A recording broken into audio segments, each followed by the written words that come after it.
예를 들어서 요 2013년도에 10억을 매가에 전세를 5억 했다면은 전세가율 50%잖아요. 얘가 상승해서 2017년 가게 되면은 매가가 13억이고 전세가율 올라서 70%면은 그러니까 5억에서 9억 천으로 바뀌어요. 그러니까 4억이 증가하는 거잖아요. 같은 아파트에서 매매를 하지 않고도 전세로만 통해서 유동성이 4억이 증가한 거예요. 그게 전세가에서 상승되는 경우가 되게 이제 많습니다. 그래서 DSR이 전세가 포함되어 있지 않기 때문에 여전히 유동성이 늘 수 있는 그런 환경이 되어 있고요.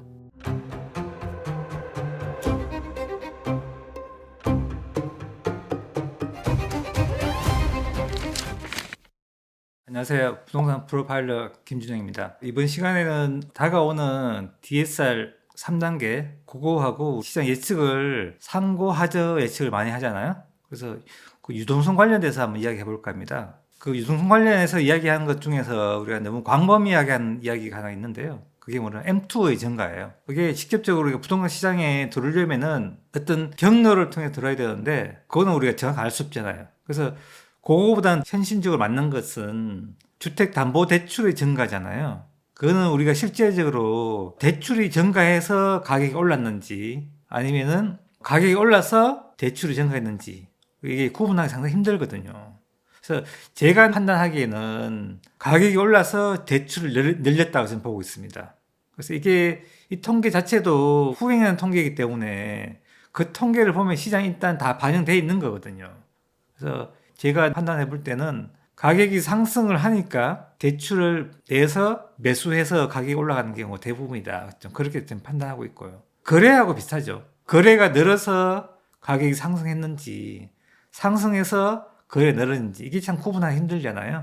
똑같아요. 그래서 이 유동성이라는 거는 어떤 관점에서 보느냐 좀 다른데요. 실수요자 관점에서 또 좀 봐야 되지만은 투자자의 관점에서도 우리가 어떻게 유동성이 늘어나고 있는지도 봐야 된다고 보고 있거든요. 그래서 첫 번째가 뭐냐면은 전세를 통해서 들어온 유동성이에요.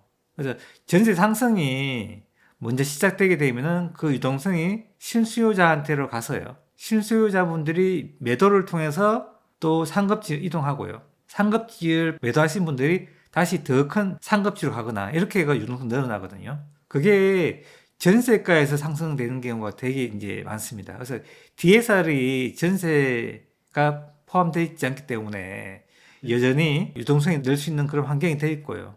그래서 과거에 2013년도에서 우리가 17년까지 전세 가율이 올라갈 때 유동성이 어떻게 증가했는지를 우리 한번 보게 되면은 지금 시장에서 우리 25년, 26년에 시장을 조금 더 활발하게 움직일 수 있다는 거라고 이제 판단이 되거든요. 2013년도에 수도권 가격이 상승했잖아요. 그림에서 보면 이 부분인데요. 이 전세 가격이 계속 올라가고 2017년을 정점으로 이렇게 전세 가격이 꺾입니다. 처음에는 이제 실수요자에서 전세가 올라가다가 매가를 자극한 거잖아요. 여기 단계에서는 매가하고 전세가가 같이 올라가는 단계인데 전세가가 상승 더 컸기 때문에 전세 가격이 올라간 거거든요.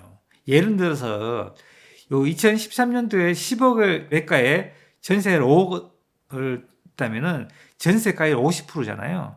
얘가 상승해서 2017년 가게 되면은 76%인데요. 이게 70%라고 가정하고 매가도 올랐잖아요. 매가가 13억이고 전세가율 올라서 70%면은 그러니까 5억에서 9억 천으로 바뀌어요. 그러니까 4억이 증가하는 거잖아요. 같은 아파트에서 매매를 하지 않고도 전세로만 통해서 유동성이 4억이 증가한 거예요. 물론 매도를 했다면은 3억이 증가한 거고요. 전세만으로도 4억이 증가한 겁니다. 그렇기 때문에 전세를 통해서 우리 들어오는 유동성은 대출을 일으키지 않고 늘어났기 때문에 시장에서 더 큰 수요를 자극하게 되거든요. 그래서 하반기 대해서 대부분 다 최고 상급지가 가거나 아니면은 대형 평수로 가는 경우가 많았었습니다. 지난 과거에도 그렇고요. 그래서 이 부분을 한번 보세요.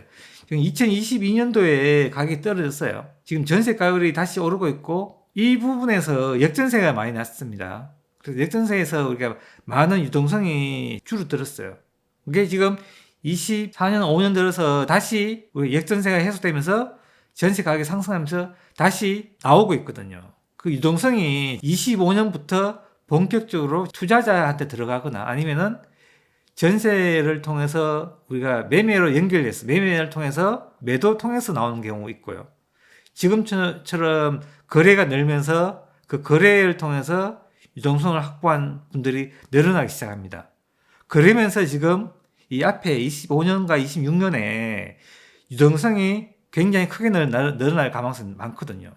그래서 물론 이때 뭐 경기가 안 좋다 뭐 그런 얘기도 많지만은 부동산 자체만을 보게 되면은 유동성이 늘어날 수 있는 환경이 이쪽에 2025년, 26년에 많기 때문에 상승 확률이 더 늘어난다는 거죠. 그래서 경기와 관계없이 또 우리 7월 달에 DSR 우리가 3단계와 관계없이 시장은 하반기 갈수록 좀 더 좋아지고 아니면 잠깐 주춤했다가 다시 25년 하반기 끝무렵이나 26년 돼서 다시 상승할 수 있는 그런 환경이거든요. 그래서 우리가 단순히 경기가 안 좋고 우리가 뭐 소득이 늘지 않아서 주택 수요가 일어나지 않는다. 이렇게 판단하기에는 단편적으로 보는 거 아닌가 그런 생각 들고요.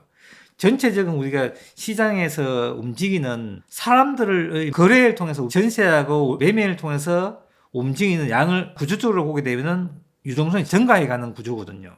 그래서 실제적으로는 시장의 어떤 경기 상황과 반대로 부동산 시장은 조금 더 좋아질 수 있다 이렇게 판단할 수 있습니다. 우리가 이제 너무 한쪽 면만 보고 시장을 전체를 판단하지 마시고요. 시장의 전체 재고주택은 한 1200만 채가 되지만은 실제적으로 거래되는 것은 전세나 매매가 우리가 한 1100만 채 좀 되거든요.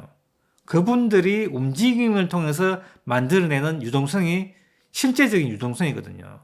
그 유동성이 대출을 통해 들어올 수도 있고요. 아니면 전세를 통해 들어올 수 있고 아니면 거래를 통해 들어올 수 있어요. 지금 거래도 늘고 전세도 올라가고 금리도 떨어지고 이런 유동성이 늘 수 있는 환경으로 진입하기 때문에 25년, 26년은 유동성이 조금 더 늘어날 수 있는 환경 이렇게 판단할 수 있는 겁니다.